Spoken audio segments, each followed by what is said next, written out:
is Matt Lightfoot, who's the production assistant.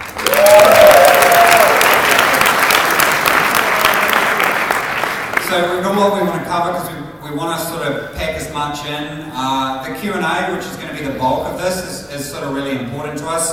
We're going to be showing a lot of new stuff here, so we're quite keen to see what questions people have and get some feedback and things like that. So I guess without further ado, I'll log into the demo and I'll kind of talk you through it. So this is the standalone at the moment. It's the current development build, so there's plenty that's sort of broken with it.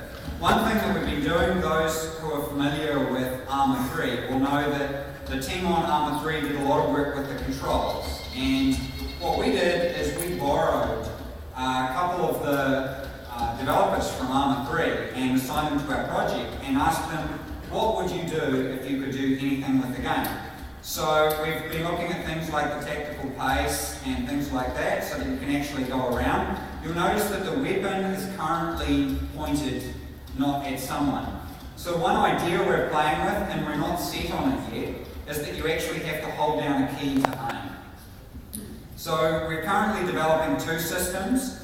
One of the systems is exactly how Armour 3 operates, with some different tweaks and improvements. And the other is this system, which forces you to hold down a key. The reason this is our currently favoured system is because we believe it will help prevent the sort of kill on sight mentality and things like that. So that's why this is kind of our favourite at the moment. And we've removed things like negative mouse acceleration and all that kind of stuff. So we're really committed to improving the controls, and there's been a lot of work done with that now. So the next thing I wanted to show was a lot of the work we've done with the inventory system. This is one of the areas that we spent most time on. I have to add a strong caveat now, which is we haven't had an art pass done on this yet. So are there any programmers out there in the audience? Yeah. Okay, so this is what art would look like in a game if you let programmers do all the art. So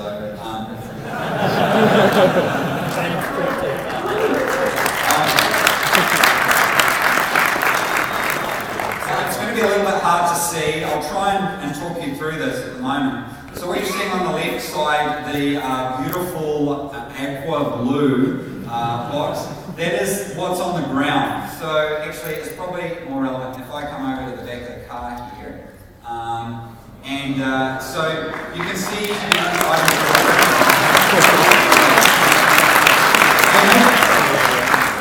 maybe we don't need us.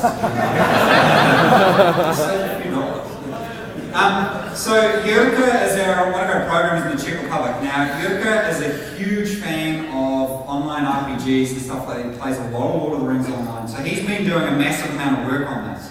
So you won't be able to see it because of the contrast, but when that little box turns green, it actually expands below it, and you can see little items. So I'm going to put some items in the shirt that's on the ground there so that you can see me fill it up. So you can see I can open and close it there. Now, this little green panel, these little green panels here, these are only temporary, they'll disappear.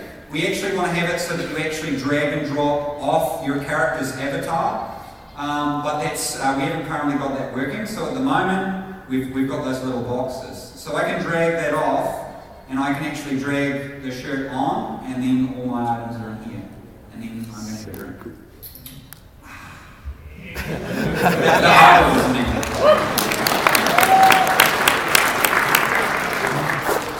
And I'll just, and so I can see what was on my hoodie here before. Same deal, so I can put my motorbike helmet on. I am ready. Unfortunately, this red check shirt, because this board is all random, so unfortunately this is one model that doesn't have an on-ground model, so we're just going to walk away from it. You guys, and actually I still have, I didn't pick up the hoodie. Oh man, demonstration failed. Where are we? Hoodie. Okay, so I'll put the hoodie on, there we go. You'll see when I had a drink, I left behind a trash item. You can see it on the ground there beside the shirt that I don't want to show you. What happens happens, right? So we want to have you know, some little connections to the world so that you can actually go around and check on items and that. So if we look inside the hoodie here, I've found a defibrillator, but I'm a bit worried that it might be infected. So this is a very basic demonstration of what we're looking at doing with the crafting system. So the idea is, actually I forgot this, I can't do it on that. So I will find a can of beans. I've only configured one thing here. Can of beans.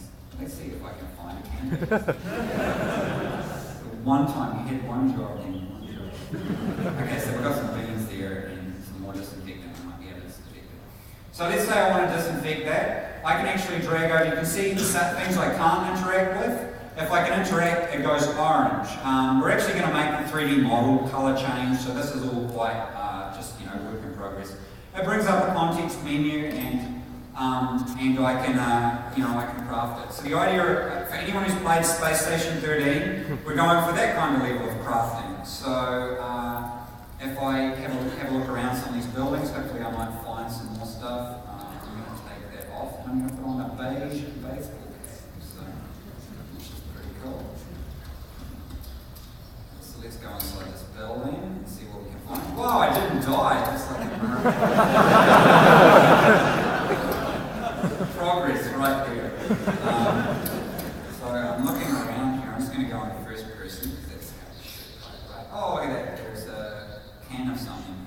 So we're avoiding CanGate, for all those familiar with CanGate. And so we're choosing like tuna Russian brands for this stuff. So I guess another thing I'll quickly cover off on is the quick action bar here. So I can put my weapon away if I just push the one key, and I can bring it back. So we wanted to give a lot more customization. So if I remove that, how do I do that? Yeah, like that. And then put it on this key. I can then push 5, puts the weapon away, run around, do my thing, and then push it out. So it's adding, yeah, you know, a lot more customization. We want people to be able to do, you know, change things and do the things they want. So let's open this door, and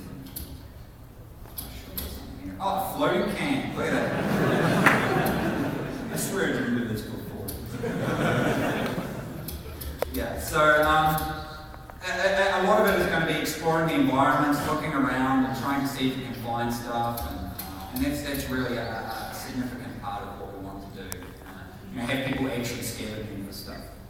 So the inventory system's been quite heavily inspired by XCOM. You can see this black hoodie at the moment has six slots for stuff. So I'm just going to put my defibrillator on the ground here. So you know, so that's the idea. If you have the weapon, it takes up a certain amount of slots, and you're not going to be able to put it in the hoodie because you know, because it doesn't have enough space. So yeah, that's an area that we've been quite you know, quite keen on. Yeah, so that's the loop. And how are we looking for time?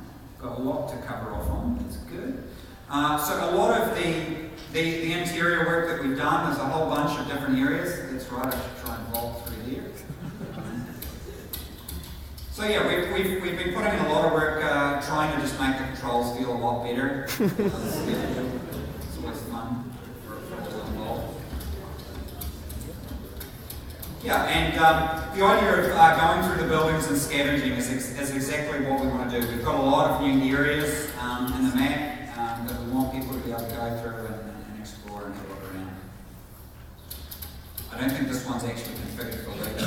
Yeah. Oh no, there it is. We've got some cans there and different bits and pieces. And definitely having all the vehicle wrecks and that, having loot items has been quite a compelling thing that we found as well. Yeah, I pretty much covered it. Okay. So I kind of want to move on now and talk across a couple of what our sort of key points are.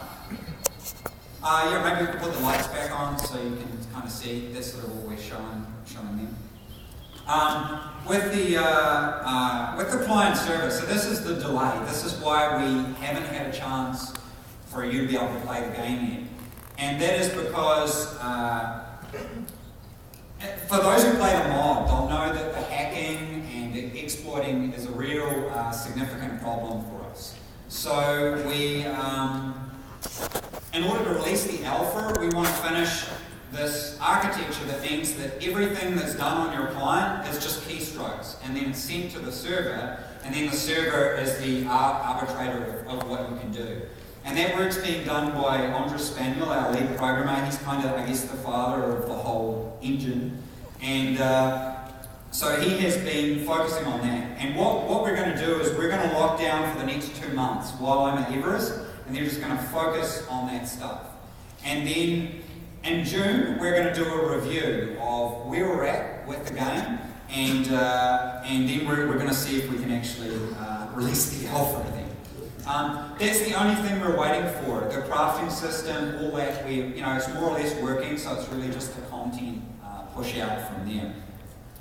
So that's the delay, but we kind of feel that there's no point in releasing DayZ until we do that, and that's why we missed the December deadline. Was because we realized that we couldn't just take Armour 2 or Armour 3 and make it work with DayZ. We actually needed to go right back and completely remove components of the game and redo it from scratch. So that I guess brings us to crafting and the